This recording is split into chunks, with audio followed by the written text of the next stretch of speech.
Welcome to Boating Tips Live with MarineMax, your weekly chat about boating products, service, safety, advice, and a whole lot more. Join the fun by submitting your boating questions answered on air by our knowledgeable captains. Without further ado, let's start the show. No, we need sound on yours, Keith. Do we? Yeah. So, yeah, we need sound. Yeah, go ahead, turn it up. okay. Oh, yeah. I guess we want to Because we hear it. got to be able to hear it now. Makes sense. Yeah. We'll get this figured out one of these days. I mean, I can't read lips that well. But Hey, welcome to the first edition of Boating Tips Live. You would think so. Worked our way through some technical difficulties right in the nick of time, but Maybe. we're here. Yeah, maybe not. But it's a live show, so bear with us, guys. And coming at you from MarineMax Clearwater in person with Captain Keith. I'm Captain Nick from MarineMax in St. Pete. Special guest today, Danielle Gage from MarineMax Vacations, and we're going to be talking all things charter, Bahamas, BVI. that whole deal, BVIs too, and we're going to jump right into that. But Heck, we can even talk fishing with her, too. Her husband, Paul Gage, with Reeling Freedom. It's been on here before. Danelle's been on here with us before, second time. So glad to have you. Thank you. Welcome. I'm happy to be back. Deal. it may be there to bad luck because last time that Paul was on here, I couldn't get on, and I had technical difficulties, and I had to sit it out from the sidelines. Maybe. So I don't know. I mean, just gonna address the elephant in the room. Another funny thing, Keith. So now that I've been coming here on Monday at the same time every day, just with Big Brother watching and stuff like that. Today I got into my truck and it automatically popped up on my GPS. It said going to MarineMax Clearwater. So Right. So I guess it knows where I head every Monday at around 1 o'clock or so. Waze has got you dialed in, huh? Yeah. Isn't that creepy how it knows that every time? Yeah. Oh, totally. Time of day, date, all that stuff. You heading here? Okay. Yep. Boom. It's your pattern. Yeah, For but sure. we've got all that technology, and yet we still can't connect to Wi-Fi sometimes without it glitching out. Yep. And how did we make it without Waze or Google Maps before? Is beyond me. MapQuest, right? MapQuest, something. Think about it in our boats. You know, I mean, before, you know, you had maybe Loran A. That means way back. You know, you had to line up A and B, and it's all time differentials. Yeah. And then Loran C, boy, and then you had the differential that really pinpointed your spots. And now we've got, you know, GPS and the chart plotters and everything to where it's just the same as navigation in a car. It is. We're so spoiled. But, you know, that's one thing people forget. You know, you got to look, you know, watch for landmarks. You know, if you're out here in the Gulf and you're running back in the evening, that Don Cesar, that big pink hotel, is going to be lit up like, you can see the Tropicana Field Dome. If you're running across Tampa Bay, you're looking at smokestacks over at Apollo Beach. Yeah. So it's not a video game with your chart plotter and your electronics and stuff like that. Pay attention, look around, get used to looking up, you know, further down range and higher up, and look at targets to actually aim for, you know? Yeah, for sure. Hey, what did you used to do on all your captain's deliveries when, like, now we just kind of Uber around everywhere? What did you used to do after deliveries? You have to call for a ride, call a cab? It was taxi cabs. We had, I've never been in a cab. really? Never. No. Yeah, it was MarineMax. You know, we had an account with Yellow Cab, so it wasn't any. You know, just they'd send the team support the bill every month, and you just have all your stuff. But yeah, That's cool. that or just have somebody come pick you up, which we still do a lot of that now. You know, like Kyle dropped me off this morning over at Paso Grill to pick a boat up to run up here. So 36 Aquila. Yeah. In Paso I was in a cab last year for the first time since ages. I don't even remember when it was. It was really weird. We were waiting too long for the Uber, so we were in New York, so there's still cabs everywhere up there. So we just grabbed one. Yeah. Times have changed. Yes, but, they have. I guess we'll kind of dive right in. First of all, before we just start talking everything Bahamas, guys, drop your questions there in the comments. You know the drill. We'll try to get to them all. Had a lot of great questions last week on Facebook and YouTube. And I was the person asked. So I guess first and foremost, let's talk about the MarineMax Vacations program in the Bahamas. Everybody knows about the BVIs, Aquila Catamaran, and all that stuff. But how is it different in the Bahamas? That's a relatively new fleet, right? It is. We were there before, but before Doreen, and now we're back, and we're excited to be back over there because people want to go. People want to get out of Dodge, out of the States, and do something fun. So we are actually sistered up with Navigary over there. So I like to let our customers know it's might be a little bit different of an experience than going to the BVI's because we are teamed up with Navigary, but they're amazing over there. They really do just about everything. I mean, we all have our standards across the board, and their standards are really high as well. So they take care of all of our customers over there 100%. One of the main differences that I like to tell my customers is you're going to do a lot more anchoring over there than versus grabbing the mooring balls that are in the BVI's. So just something for like them to know, because a lot of people don't like to drop anchor on these big boats. So we like to inform them of that first, most and up front, just to let them know there's a lot more private coves, not as many bars and restaurants that you would get in the BVI's. So if you're looking for some more quiet time, downtime, some more beauty, you're going to get that in the Bahamas, 100%. What was that you said that you guys are teamed up with? Navigary. Yeah, so Navigary is sailboats. They have a lot of sail catamarans. And so when our customers go over there, Navigary's checking them into our boats, and they're their point of contact once they get in the Bahamas. They still obviously can reach out to us for anything, but it's contracted through Navigary. So they really help us keep the boats over there. And that's one way we were able to get the boats back into the Bahamas right away. When you're over there, can you fish? Absolutely, you can fish. Absolutely. You just have to make sure you have a fishing license. There's charters Is it a Bahamian fishing license then? Yes, you absolutely have to get a fishing license for the Bahamas. And there's private charters out there that I really recommend my customers hook up with. If you really want to get out and get in the open water to go fishing, you should really book a charter when you're out there. And I met a couple different people when I was out there. Brindle's Dive Shop, they offer a lot of offshore charters out there. So if anybody's looking to do some offshore fishing, because everything stays in the channels, so you're protected for high winds that come in. So if you really want to get offshore and do big fishing, then get a charter. Hire a charter captain. Weird. I mean, I tell everybody all the time with our local guides and stuff like that here, in order to really be good and catch some fish and not kind of half what it and throw a rod in the water and hope for the best, you really do need to put that time in. You need to put the time in to be a professional. And whether getting you got two choices. You can either try to do it yourself and get frustrated because you've only got a few days to figure it all out, or you can just pay somebody that does it for a living. You're going to catch more fish, you're going to have more fun, and you're also going to support a local business too. So that's that. That's what I was going to say. You're definitely supporting the locals over there because they need it. They're rebuilding after Doreen because they got wiped out pretty well, but it looks great over there. I got to spend 10 days over there, and it absolutely was stunning. I mean, there you could still see devastation, rebuilding, but everywhere I went, everybody was rebuilding, new houses, new grocery stores, new shops. So it was very encouraging.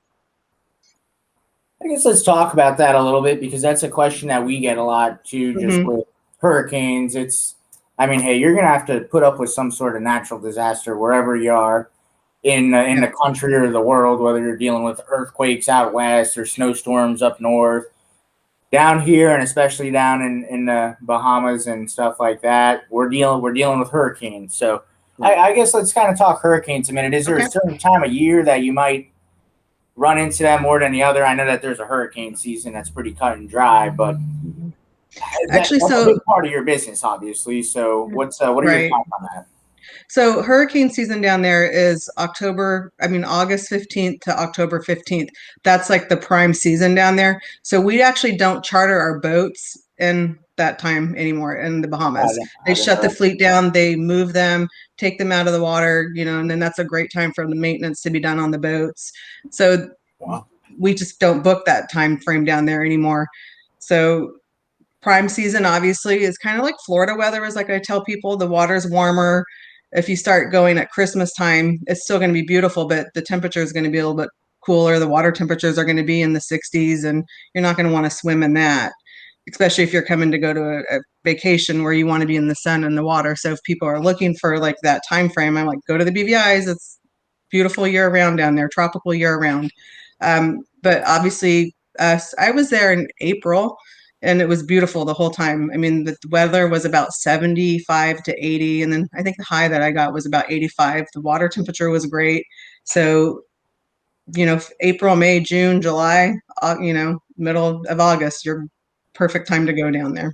So speaking of the BVI, we've got a question on here from Lisa Harrison from Facebook. She goes, how far are you booked out in the BVI? If I was looking to go springtime of 2022, can you still get a boat?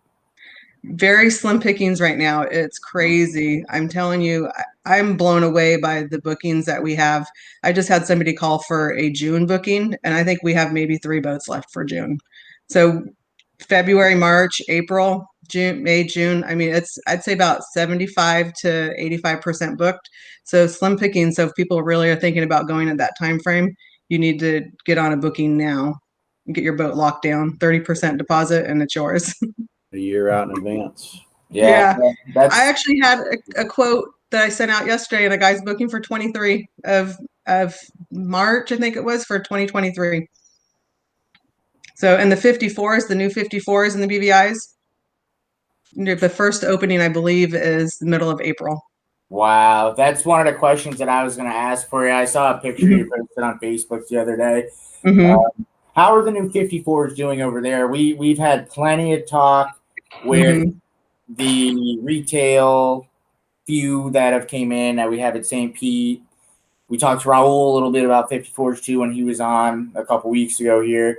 And so do you have 54s?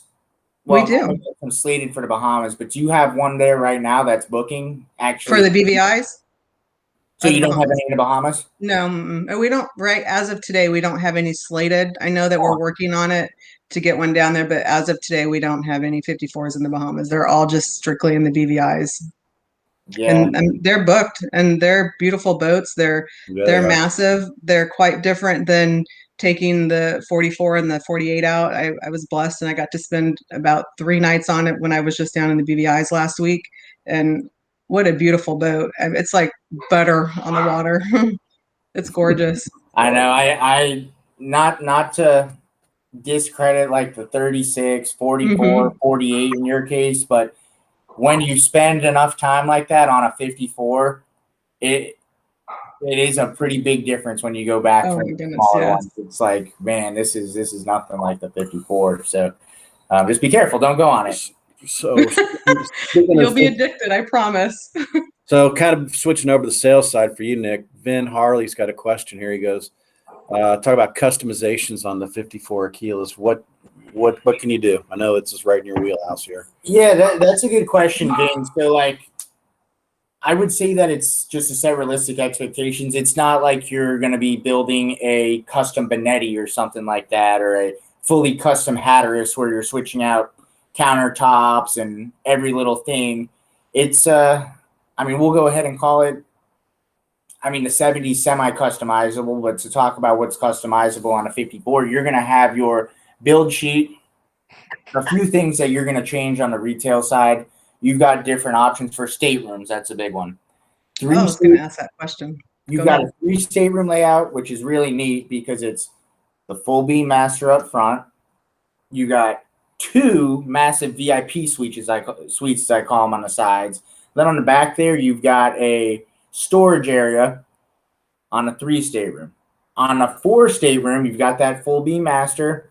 You have a VIP suite on the starboard side. Then on the port side, you have a decent sized stateroom, but it is a little smaller because you have that 4 stateroom or the crew quarters out back. Right. That's got its own AC and stuff like that. So right off the bat, that's one of the biggest things you're going to customize. And then, of course, on the 5th stateroom, that's mainly for charter, and it does eat away at some of that full beam master. So in a charter, it's great because you guys can fit as many families as you can on there. But that's one of the main things. There's a couple different, there's different interior colors. There's a couple different layouts on the horizon, different engine packages too, which is pretty cool. We'll see. We'll see some of that soon, maybe. And just kind of stuff like that. Then you see that some of them that are completely tricked out, like with the Aquila 14 rib, that I'm sure that you're familiar with in the charter program as well. Different dinghy platforms. There's even a option for a pass a rail or a kind of a gangway system right there. So you can absolutely trick them out.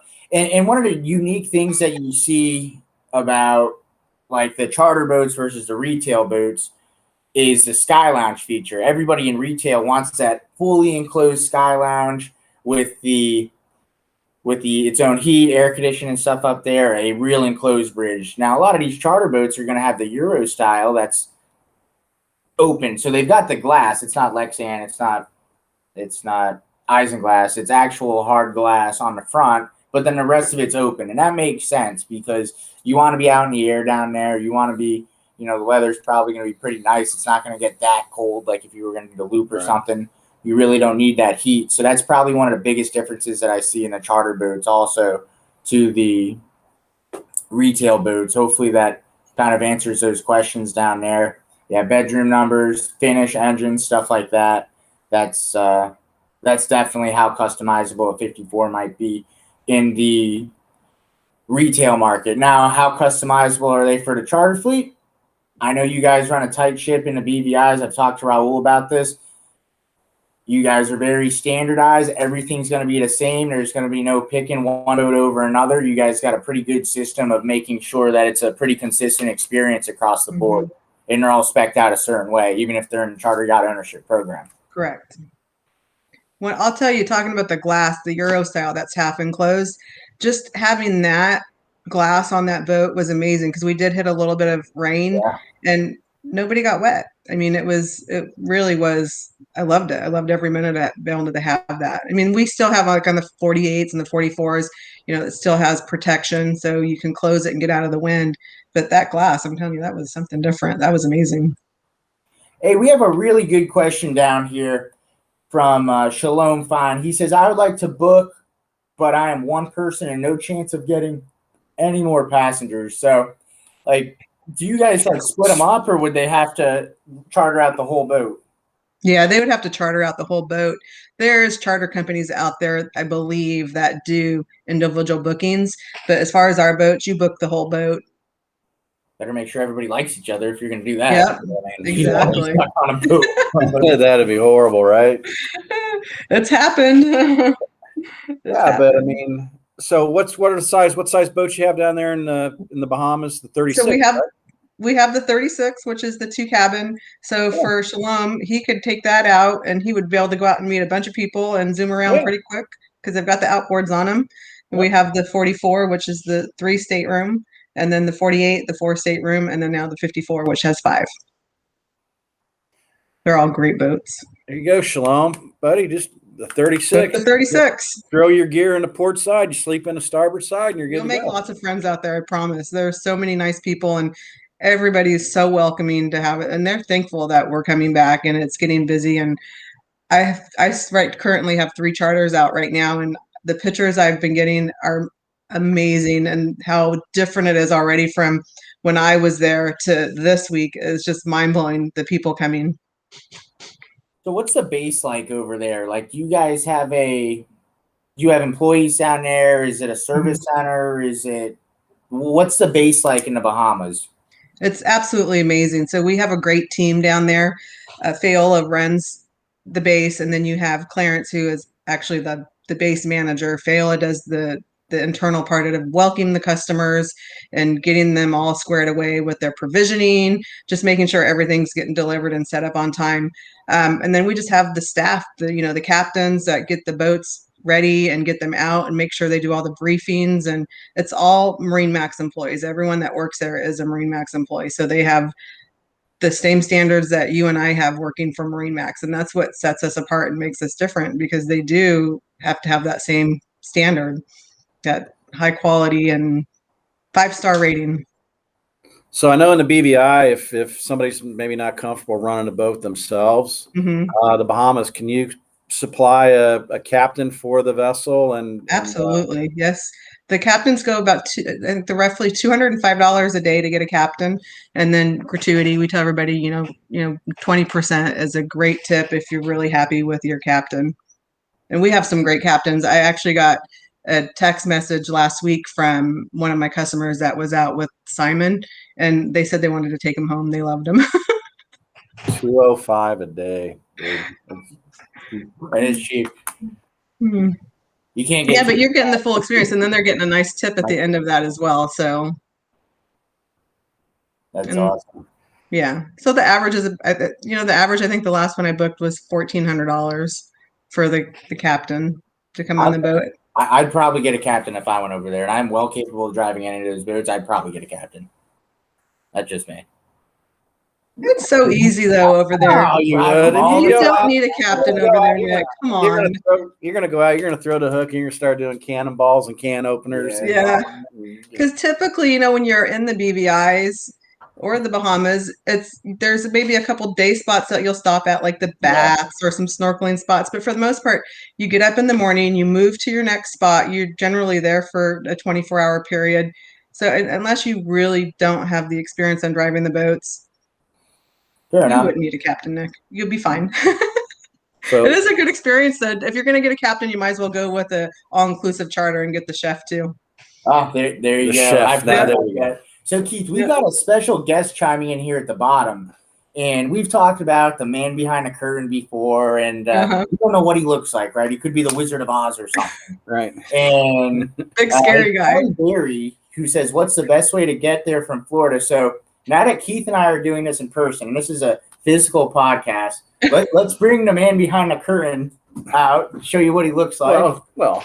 Oh, we got a guest appearance. We've seen him on some of our other YouTube. Over here, Kelly. He's there. Looking front and back. There you go. That's the man behind the curtain. Yeah. Kelly asks. There we go. He says, "What's the best way to get there from Florida?" So, I want to hear from you, Danielle, because I've done it myself, but I would love to hear what you think is the best route to take from. So, are you talking about the Bahamas or the BVIs?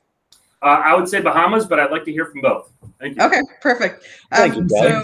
So, I flew from Tampa because I lived here in Florida. So I went from Tampa to Miami, and then I took Southwest because I always look for the best deals possible, right? So, and we use Southwest for everything. So we hopped on Southwest to Miami, and then we went on Bahamas Air right to Abacos. And it was very inexpensive. I think we got total round trip tickets when we went for about $550.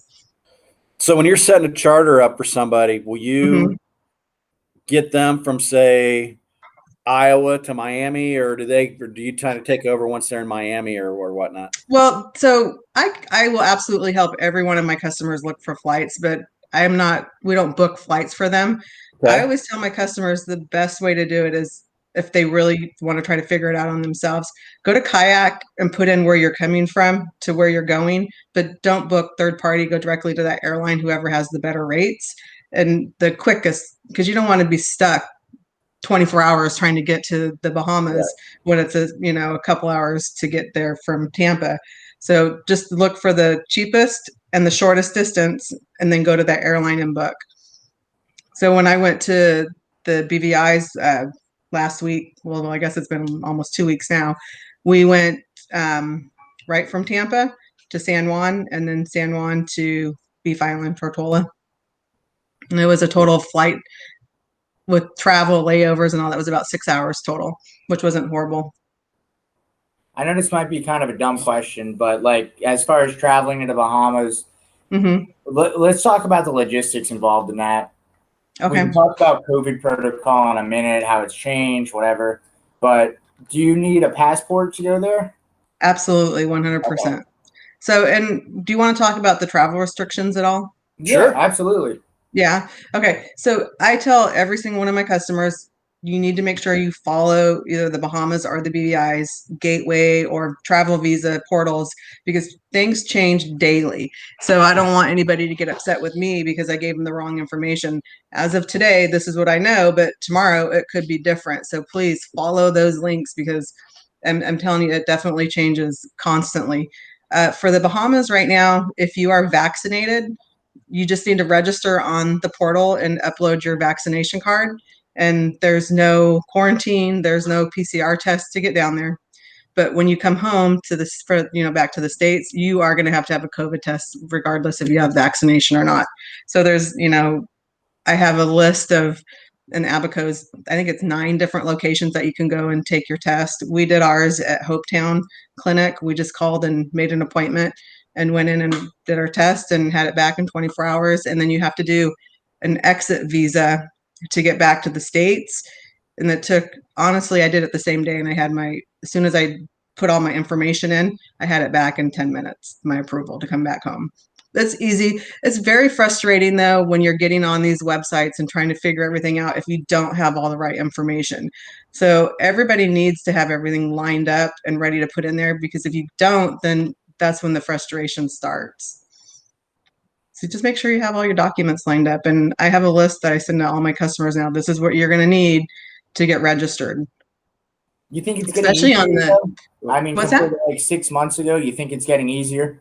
Oh, absolutely, 100%. And it's going to continue to get easier. Cool. 6 months ago, you couldn't get into the Bahamas or the BVIs. Yeah. Obviously, So if you haven't had the vaccine, if you haven't, then you're still going to have to go through the whole process of getting a PCR test. You're going to have to register on the website. There's a little bit of a quarantine in the Bahamas. I think it's no more than 4 days.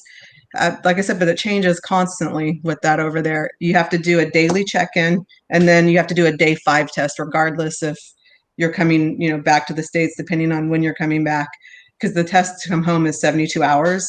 But the daily check-in literally takes 60 seconds, a list of 5 questions. They're just looking for, have you been exposed? How are you feeling? Are you with children? It's 5 questions, super easy, and then you get through it. So. Interesting. And I'm here from Bradley. He says, is the custom experience fairly smooth in Marsh Harbor? So absolutely. We were actually, when we got off the plane, there was, I think, 17 people on the plane, and we were through customs in an hour. It was really easy. They were checking half the bags. They weren't checking every single bag. So it just depended if you had to get your luggage checked or not. And it was really seamless. They just asked for your copy of your visa, your negative test, and they just scanned it and sent you on your way. Can you bring firearms? No. You don't travel internationally with firearms. It's just, they won't, it's just, no. We'll just say no. Yeah. So, and with the BVIs, their protocol is getting way easier to get over there too. Even it's changed since I was there 10 days ago. When I went, I still had a 24-hour quarantine, even with my vaccination. But now, as of today, if you have a vaccination, you still have to do a PCR test, but there's no quarantine. And if you don't have vaccinations, it's 7 days quarantine. So I'm recommending to my customers, if you're not vaccinated, wait to go, because you don't want to sit in a hotel or on a boat for 7 days. That's even the 24 hours that I had to sit and wait. And there's anchorages that you can go to, so you don't have to stay at the boat dock. Right. You're just antsy. You want to get off and go. And we snorkeled around the boat, but when it came time waiting for us to get the clearance, I think we were at like 28 hours. You just get antsy. You just want to go to every other spot and you want to go to the bars and the restaurants and hang out. So if you are not vaccinated, you can quarantine on the boat you're chartering? Yeah, 7 days. And I think it's 14 anchorages that you can go to, but you can't go more than 30 yards from the boat. So you can get in the water and swim and snorkel around the boat, but you can't go on shore. You can't go to the restaurants. You can't. You have to pre-provision the boat. All the food has to be delivered. So you need to make sure that you're set up. There is somebody that comes around at the anchorages, because you have to pay, when you hook up to a mooring ball, it's $30 a night to stay on them. And when that gentleman comes around, he'll ask you if you need ice, or do you need more milk, or do you need anything specific? How are they going to know? How are they going to know if you go ashore? Oh, you have a tracking device. Okay. Really? Yep. So we had some friends with us. So Paul and I had one for us, and they had one for them. So you leave it plugged in on your boat, and it's literally like, like a Wi-Fi portable device hotspot. It's exactly what it looked like. And it had a blinking red light. And if you went somewhere you weren't supposed to, they would know. Crazy, right? What'd you say, Nick? Do they have one on the tender? They don't. So but you know what? If you go ashore and you get caught, it's $10,000 per person. So it's not worth the risk. All right, you got it. It's not worth the risk. So let's see here. Get some questions there. Tell us a little bit about your BVI trip too while you were down there. Okay, it was amazing. Once we, got our clearance. So we came in on a Monday, and Tuesday is when the no quarantine started. But we still had to wait until we got that notification because that's what we started with. And once we got that clearance, we had pre-provisioned the boat. But first thing I did is went back to the base because I wanted to go to the grocery store and get some extra things that I forgot to order. So we started with that. We came back in and we took off and we went to Willie T's, and there was probably about 25 boats anchored out there with us, and we had a great time. We had dinner at the Bite, and then we were just going to hang out on the Willie T's for a couple hours, but you know how that goes. We never left till the next day. We went to the baths after that, and there's been a lot of rumors going around that there's no mooring balls out there, or the tie line for the dinghies to get to shore is gone. Everything was there, beautiful as ever. So we hung out there for a little bit, and then we headed up to Leverick. Leverick was wide open. The restaurants, everywhere we went was beautiful and open and welcoming, and wanted everybody. They were just excited to have us back, the tourism back, because that's their bread and butter. We did go through where Bitter End is and Saba Rock.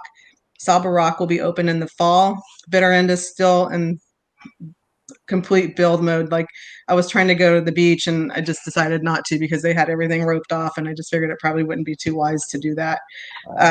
We went to Dorian? What's that? Still from Dorian? Or Nuts Irma. Yeah, from when Irma got wiped out. They're just taking their time rebuilding. Yeah. They have some beautiful buildings going up. You can see the structure of them. But they still have a ways to go. It probably won't be until next year that they even are, from what I can tell, that they'll even be open. They got to still rebuild villas, but right now they're working on restaurants and office, and just so the sailboats, because Bitter End is known for sailing. It's one of the best selling places out there at Bitter End. That's where people go, and that's what people want to do if they have sailboats. So they're getting there. They're working on it. We went to Scrub Island from there. One of my favorite spots to go hang out for like a day forward, get off the boat. They have an infinity pool. They have a bar that you can swim up to in the pool, and a water slide. And they have a full beach with kayaks, and they even have a trampoline in the water. So it's fun. It's just a great place to be. And then we left there and went to Anegada.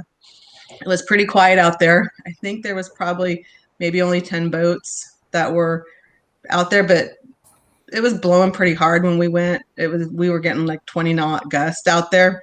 So we had probably 6 to 8 foot seas, but we got a little banged up, but it wasn't horrible because these cats, they take it, and they take it really well. So it felt like maybe a good 2 to 3 foot, but realistically it was about 6 to 8 foot seas out there. We made it. We stayed there for a good 24 hours. Saw the flamingos, went to 3 different bar locations and hung out and swam and snorkeled and had a great time.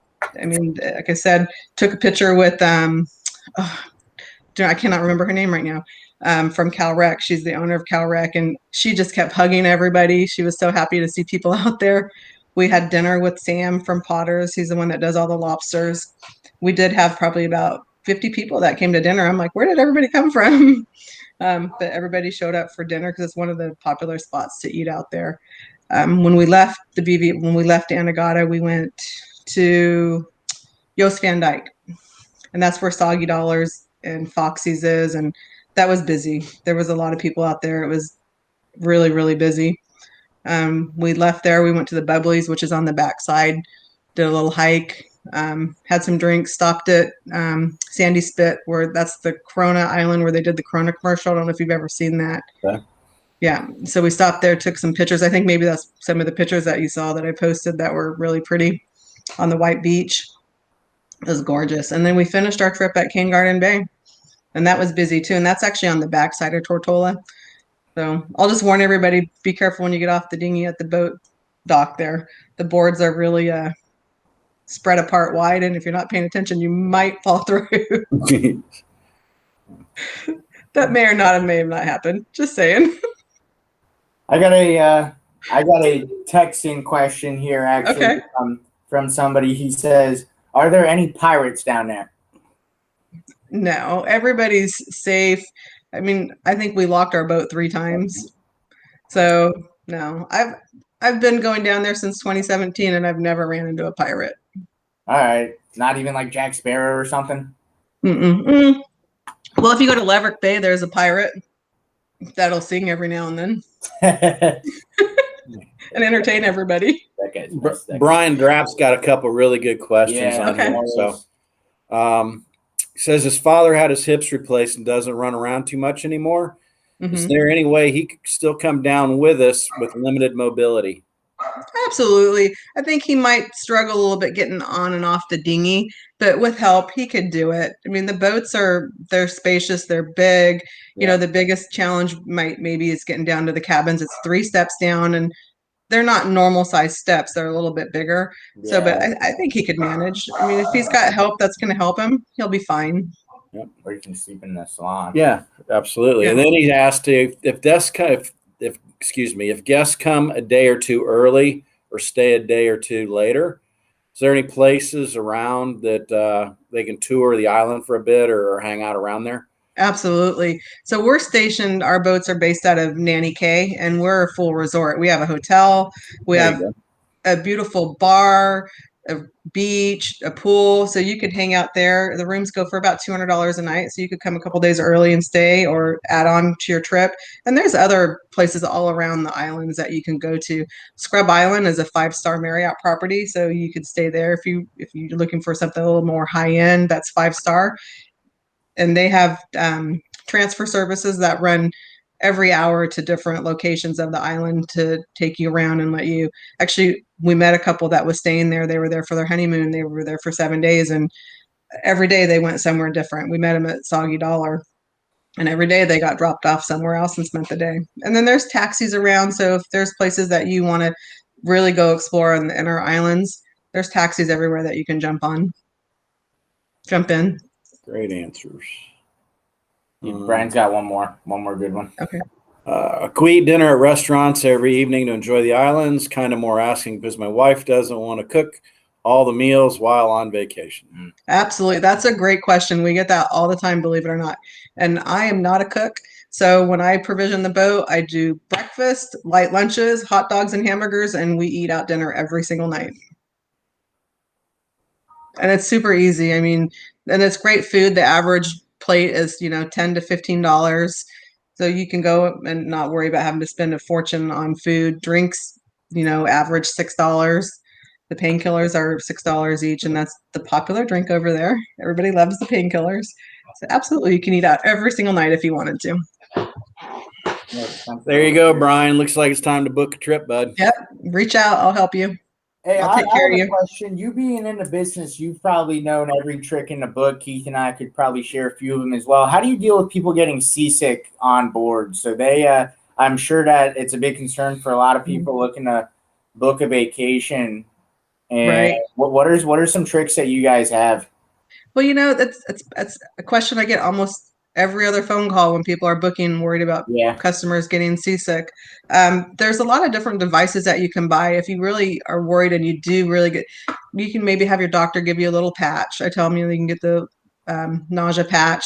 There's bands that you can buy, and if someone's really, really worried about it, I send them to a website to buy it. It looks like a watch. And it runs about $500, but you turn that on and it'll balance you out. I'm not really quite sure how it works, but it absolutely works.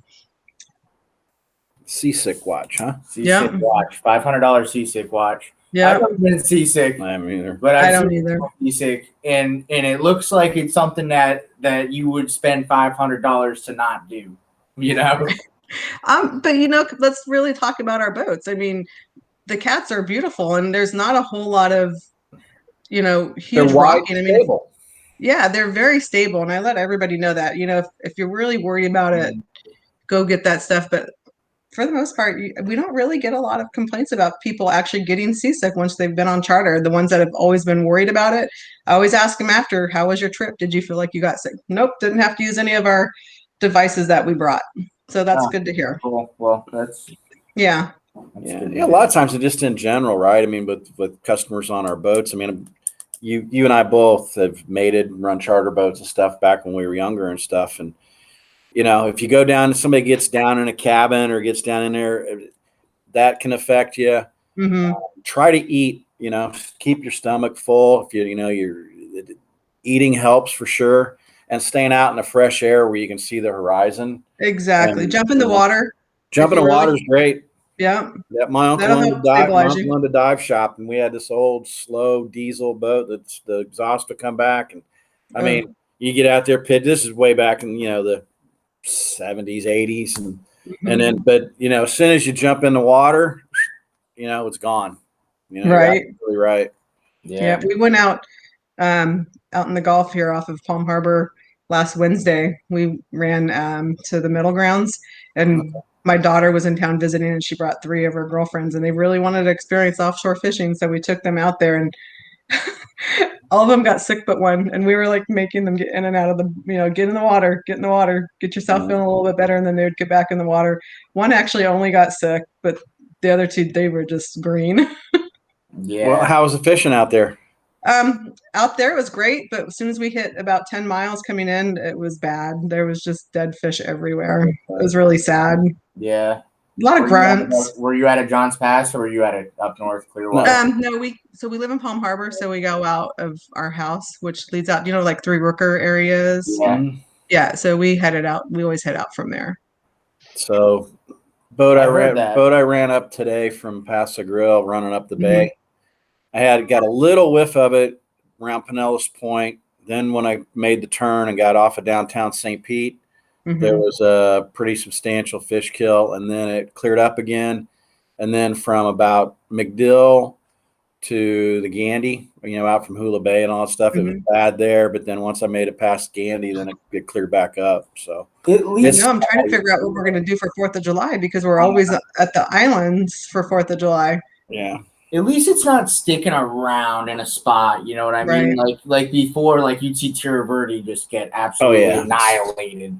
Now it's like it'll pop up, go there a week later, it's not there, pop up here, pop up there. At least it's not like horrible and staying horrible. It comes and goes, I guess. You just don't know where it's I hope it doesn't mess up the scallop and pad the pass. Oh, I didn't even think about that. Oh no. Well, I know over here it's still showing red for Pinellas. Like when there's a map that you can look at to look at the levels, and it was still, they only update that like once a week, right? Yeah, that's true. Once a week. Yeah, it was still showing red. I'm like, I hope that gets better. Well, hey, while we have you on, really quick, I guess really quick to answer Tom's question down there. No split groups. Some other places do that, but you get a 36, rent it out yourself, or just a small group. But while we have you on, just because we're getting kind of crunched for time, let's switch gears. Let's talk Reeling Freedom for a minute. Let's talk about what you guys have on the horizon. Yeah. Not to reveal too many details of what you guys have going on, but what's on the agenda for Reeling Freedom here coming up through the summer and then into the fall? Well, through the summer, we really try to concentrate on getting the vets out on the water. For you that are watching that don't know, my husband and I have a nonprofit called Reeling Freedom Foundation, and we take veterans and first responders fishing. So during the summer, we really take a break from all the big events, like the tournaments and stuff that we run in. So for the summer, we really honestly just concentrate on getting those vets out and getting them on boats and getting them fishing. And then once fall starts here, then it gets really crazy, because that's when we're very involved in the tournaments and getting people out. So we do a series, a Kingfish series with armed anglers, and we get out there with them and fish and run with them. We have a huge event coming up in Fort Pierce. It's the championship. So we have a lot of little different things going on, but primarily just for the summer, just get out on the water. And it's hot out there, but it's what we do. I'll be in Fort Pierce. Are you coming? We were out there for when it got canceled for this last one because of the weather, but we decided still to go because we still had everything booked. And it was a good thing they canceled it, because it was nuts out there. It was 20 to 30 knots the whole time. Yeah, we'll see. I mean, I know that a lot of people had their different opinions for that, but it's whatever. But we on the water. I had my bag packed, and then luckily we kept our deposit in house for the hotel and the boat slip and stuff like that. But we just had to move it to August. But I'm looking forward to that. Oh, me too. It's gonna be great. We went out on the water when we were there for 3 days, and we tried to rent out just to see what it was like, and it was nasty. I mean, it really, really was nasty. So we just hung out on the islands the whole weekend, did some little fishing, trying to get some smaller stuff and the inside, but it was still a good time. Yeah. Good deal. Yeah, looking forward to it. 2 more questions here. Yes. Okay. Wildfire. Mm-hmm. Dark's Wildfire here says, what causes the kills? Short answer to that is the red tide. It's something that we deal with around here in Florida, especially the West Coast. In the summertime, it comes and goes. Keith, you want to go a little more in depth of what exactly red tide is? It's a microorganism. It's kind of like an algae type bloom. I forget the genetic technical name of it, but basically it just expands so much, and it'll take the oxygen out of the water, and then the fish basically suffocate. The water turns like a reddish color.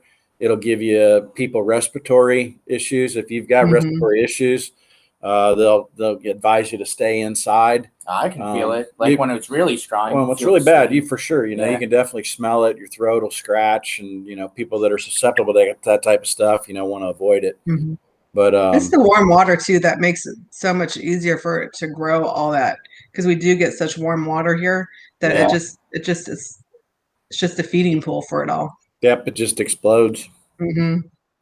Yeah, absolutely. Well, what do you guys think? Any other questions? Looks like you got Jason here. He says, do you see in a future where the BVIs will allow non-vaccinated without a 4 to 7 day quarantine? I guess only time will tell, right? I guess so, because like I said, it changes daily. Unfortunately, I think going forward, any international travel, they're going to be asking for COVID vaccinations. It's sad, but it's reality for us. And I don't see that changing anytime soon if you're not vaccinated. You got to think the BVIs is very third world over there. They don't have a lot of facilities like we do, and they've done a really good job as keeping their COVID under control over there. So they want to continue doing that, and I understand that, because like if you get in a car accident over there, actually we had Fiola got in a car accident. The ambulance was so far away that they had to put her in the back of a pickup truck to get her to the hospital. So it's just, they have the facilities to treat you, but there's just not, they just don't have what we have here in the States. So I get why they're being protective in the way they are. So I don't see it changing like in the next couple months. No. Fair enough. Tom Tiernan is asking, where are these 36s that I can charter by myself? Both places, right? The BVI. Yeah, Bahamas and the BVIs. Cool. Yeah, absolutely. So, 36, man, absolutely. It's easy to do. They're easy running boats. I just picked one up today. Yeah, I know plenty. Absolutely. And those charter for right about $6,000 a week. What's that? I said those charter for about $6,000 for the week. Cool. With tax, so they're very reasonable. We got one more question here from all-time #1 question asker Brian Drapp. He says, "Is there a lobster trap license, and or when is the season?" Part 1. Should we go out at night and catch lunch? Are there traps available to rent? I don't know the actual dates in the BVIs for the lobsters.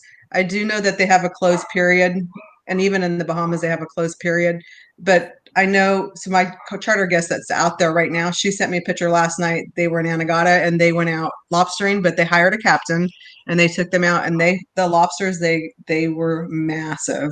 I mean, I'm saying massive lobsters. So I know that if you have they have that captain that took them, they could go out and get them. But that's not a really, really common question about hunting lobsters out there, but I know they do have seasons.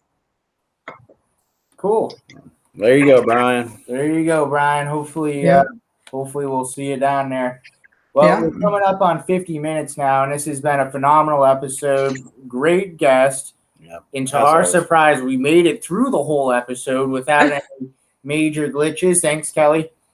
Thanks, Kelly. And, You got it. and anytime that happens in itself, it's a successful episode. So that's all you can really hope for. And That's right. the good conversation and good questions is always a good bonus too. So Perfect. Thank you guys for having me.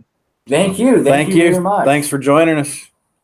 Absolutely. And we'll see you again. And I'll see you in Fort Pierce. I'll see you then. Good See you luck, later. you guys. Yeah. Bye-bye.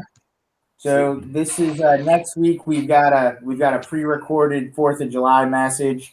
Keith and I are going to film that here in a few minutes, and I want to wish everybody here while we're live a good, happy 4th of July Absolutely. weekend. Stay safe. Keep Like your head on a safe, swivel happy out there. 4th of July. Sober Skipper. Go to soberskipper.com and take the pledge, and they'll send you some swag. So, That's awesome. Safe out there, everybody. Happy 4th of July. Yeah. And we'll do a little countdown, Kelly. We'll see you Happy guys. 4th. Bye, guys. Catch us after the fact as well too on Spotify, Apple Music, iHeartRadio. Download it up. Make that drive home a little more bearable, and we'll see you next week.